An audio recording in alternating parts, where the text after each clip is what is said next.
Welcome to another Mocktails and Masterpieces. I'm Maestro Kraemer, Music Director of the ICO, and we've got a tremendous program coming up with your orchestra, the annual silent movie. And we've been doing this for, I think, almost 20 years now.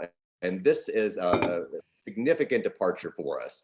We'll be screening 1927 Fritz Lang classic, really a pioneering film, Metropolis. And I'm delighted to be joined by Allison Harthcock, who's Associate Professor of Communication and Media Studies at Butler University, who teaches class in U.S. film history. Allison, welcome, and thank you for joining me. Thank you for having me. Let's talk about this is a great film to talk about. My students always enjoy this film, getting the chance to see it because they recognize some of the legacy of it. So.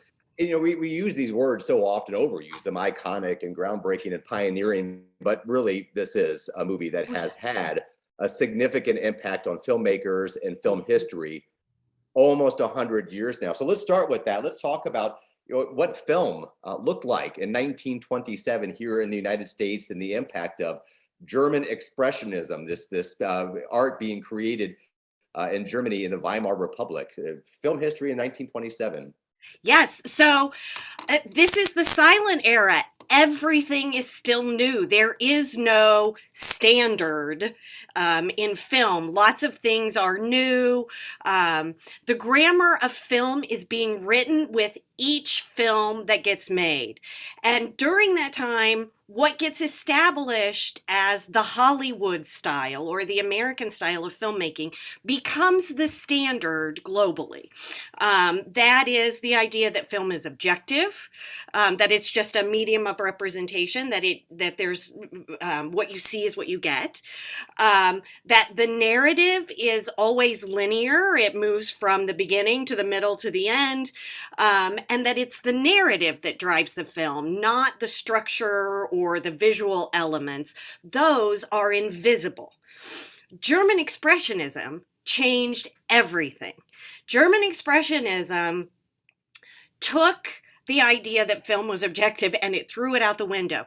It took all of the things that American filmmaking was presenting as invisible, things like cuts and edits and sets, and it made them a part of the storytelling. So it used the techniques of filmmaking to convey this inner turmoil of the characters and of the time by using things like deep shadows, exaggerated or distorted sets, off-balance camera angles, exaggerated images. And so all of a sudden, silent film is no longer objective. It's the external filmmaking techniques are being used to convey what's going on inside the heads of the characters. And this was something that had not been done in American film. This was uniquely German Expressionism. And certainly it made its way to the United States when a variety of German Expressionist directors moved to the United States in the 1930s. But certainly it has had an impact on film, undeniably, and changed it at the time. And affecting so many other fields in the arts as well. If you think of Edvard Munch's The Scream, the famous painting, Arnold Schoenberg, before he started writing 12-tone music, was writing German Expressionist music as a reaction to Impressionism and Naturalism, an incredibly impactful art form, German Expressionism. And this film particularly, can you take us through the creation of this movie, 1927, and what this film, its significance has had on films at that time, as you've already described, the impact in Hollywood, but on future films? Sure. So this film, it took a little over a year to shoot. It started shooting in 1925. It was released in 1927. It's often considered one of the grandparents of science fiction. So it is not the first science fiction, but it is certainly one of the grandparents of science fiction. It's a futuristic dystopian love story, which is complicated by class. And of course, you have to remember in 1927, the communist revolution in the Soviet Union, as it was known at the time, was only 10 years in the rearview mirror. So workers' rights are very much on the forefront of people's brains in Europe. And so this story being complicated by class about workers, Maria, the saintly figure to the workers, and Freder, the wealthy son of the city master, this story reflects that time period and sort of the social issues that were present at the time. The film was actually co-written by Long's second wife, Thea von Harbau. Please excuse my mangling of that. At the time, critics admired its artistic beauty and the special effects, but they made fun of the fact that it was trite and naive and overly simplistic. And it also really received a lot of criticism for the implicit communist message that was part of it as well. Originally, the film ran for 153 minutes. It did so poorly at the box office at the time that they cut out 20 minutes of it and released it with the 1927 version, which is the version most of us have seen. There have later been attempts to restore those 30 minutes. They have had varying degrees of success, but nobody has seen the full 153 minutes in who knows how long. During its making, the film went over budget and was considered a financial disaster for the film studio at the time, UAF. The budget was originally, let's see, what was it? It was 1.5 million Reichsmarks. It ended up coming in 3.5 times over that. So it was a little over budget. It was considered very much a flop. It, however, was consistent with other science fiction themes of that era. Industrialization was happening worldwide. Technology had exploded, in part due to World War I, as well as industrialization taking place. So there's all kinds of science fiction that comes before it that deals with technology, like A Trip to the Moon by Georges Méliès in 1902, or Frankenstein in 1910 with Boris Karloff, 20,000 Leagues Under the Sea. So technology is very much a theme of this film and of other science fiction at the time. And of course, the film then goes on to impact other films of the era, such as Modern Times. However, it goes on to impact film even through to today. So, for example, Alfred Hitchcock talked about how German Expressionism changed the way he thought about directing.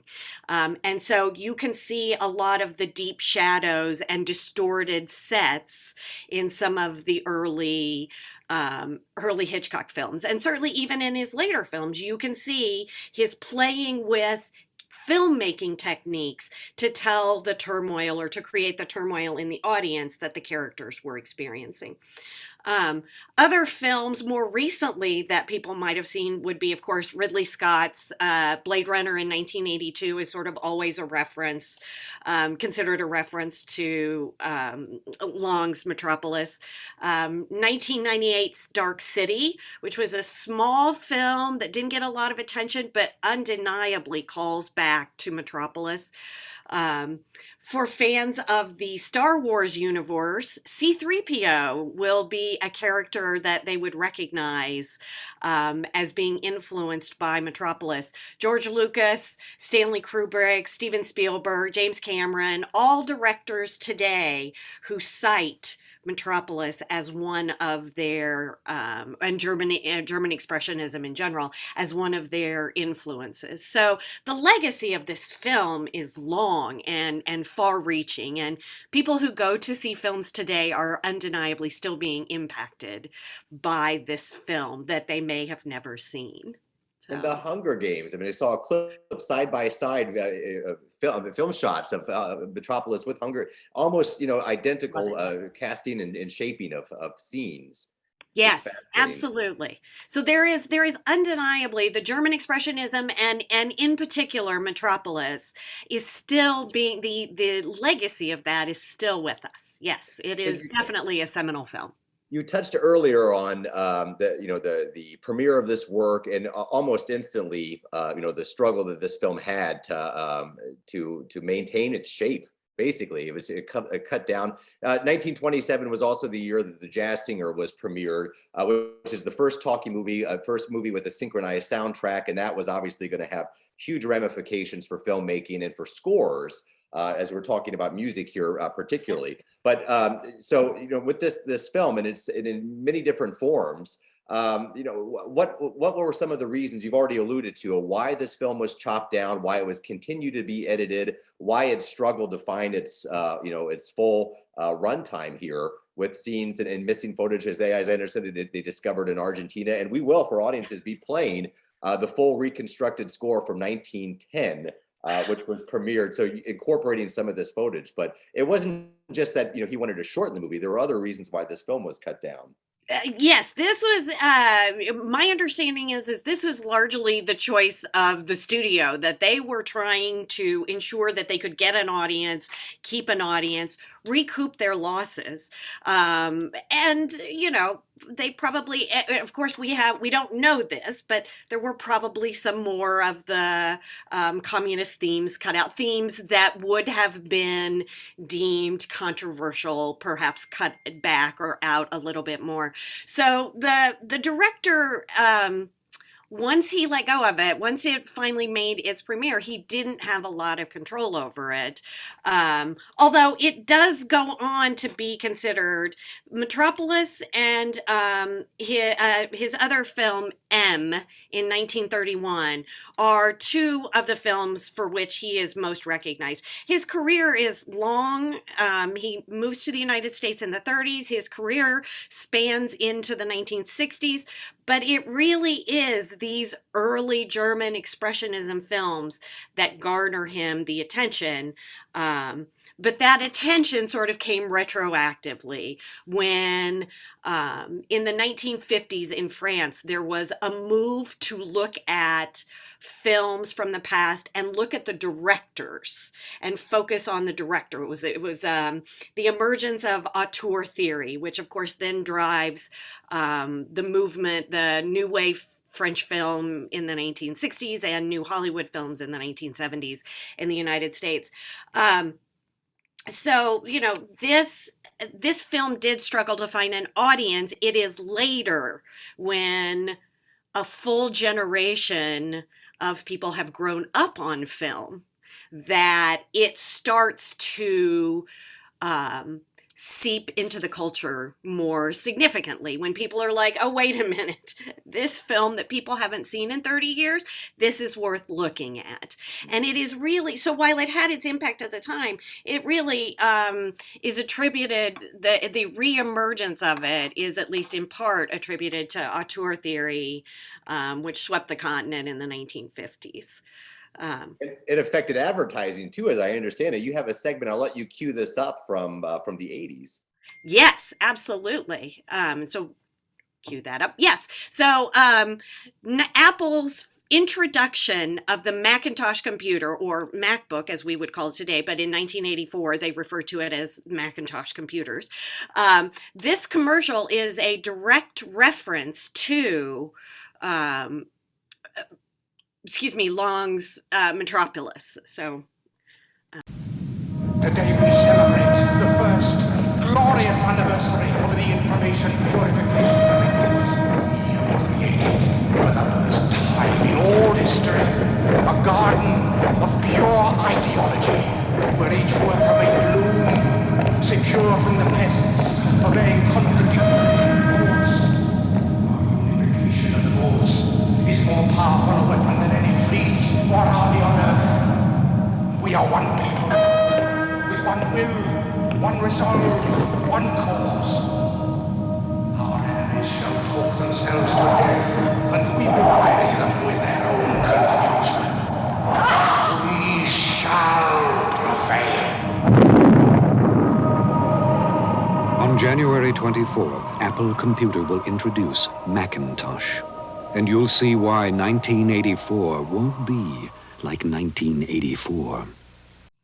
Allison, that was a fascinating discovery that I had no idea about. I was playing with Legos in the 1980s and had no idea that Metropolis had entered American psyche. But certainly now taking a look at its impact in science fiction films from, really from the moment this movie was created, an absolute impact. What do you think, and I'll finish our segment with this, what do you think a movie like this that's now almost 100 years old still has to say? We've talked about this cultural impact and its influence on filmmakers, but what does a movie like this still have to teach us 100 years later, or what makes it still an important movie? Well, I think the more we know about film history, the more we get out of the films we watch today, right? So when I watch Star Wars, I have a different layer of depth of understanding of C-3PO than people who perhaps haven't seen Metropolis. And so certainly we are able to bring a richer understanding to our own films that we consume if we understand it. I also think dystopian class love stories are still valid and relevant today. Certainly at different times in history, we might disagree with that, but I think at this particular moment, I think we can see the idea, the questions related to class and how class impacts our daily lives and who we love and who we have access to. I think certainly that still is a part of our lives today as well. Allison, I appreciate this conversation so much, and for you taking us deeper into this film, this again pioneering classic in science fiction and German Expressionism as well. I'm going to share now a brief clip from Metropolis. This is a scene, one of the more famous scenes of the movie early on, when Freighter, that son of the city master, travels underground to where the machines are, where the workers are slaving, that keeps the city alive. And it's a very dramatic scene. And we'll come back and I'm going to talk a little bit about the score, which was penned by Gottfried Huppertz. This is a scene from Metropolis.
that was a very powerful scene from Fritz Lang's 1927 film Metropolis, which we're discussing here. Now time to talk a little bit about the musical score that we're going to be presenting along with this. So first of all, this is a length that the Indianapolis Chamber Orchestra has not had to deal with before. Most of the silent films that we've accompanied have been about 90 minutes max. So this film is 2.5 hours of continuous playing. And I want to show you what that looks like. Here is the original score that accompanied Fritz Lang's premiere in 1927. It is 600 pages long, 5,000 bars. It weighs 25 pounds. It's just nonstop playing. When orchestras accompany films of John Williams, scores by Hans Zimmer, it is not continuous playing. There are segments at the beginning and at the end, perhaps in the middle, where there are stretches of 5 minutes of music, but there's a lot of places in current films where there is no music at all. So to accompany a silent movie is just to realize that the musical score has a huge impact on not only the narrative, the plot, the drama. It's really an integral part of the storytelling, and it is a real marathon for the musicians. What's interesting for this work in particular is that this score created by Gottfried Huppertz was only heard at the original premiere. Since it was not synchronized and recorded into the film, there was an orchestra, a large symphony orchestra that was accompanying this production. But as we've already alluded to, the dramatic cuts that were made to this, future showings utilized many numerous additional scores that were created. I mean, there are modern day showings of this using music of Freddie Mercury and other rock musicians. So to come back and actually play the original score by Huppertz as it was recorded in 2010 is really a very special treat. This is a composer who's not obviously a household name, but he did work in Germany along with Fritz Lang on a number of other projects. And you can hear very clearly the influence of Richard Wagner and Richard Strauss in this musical score here.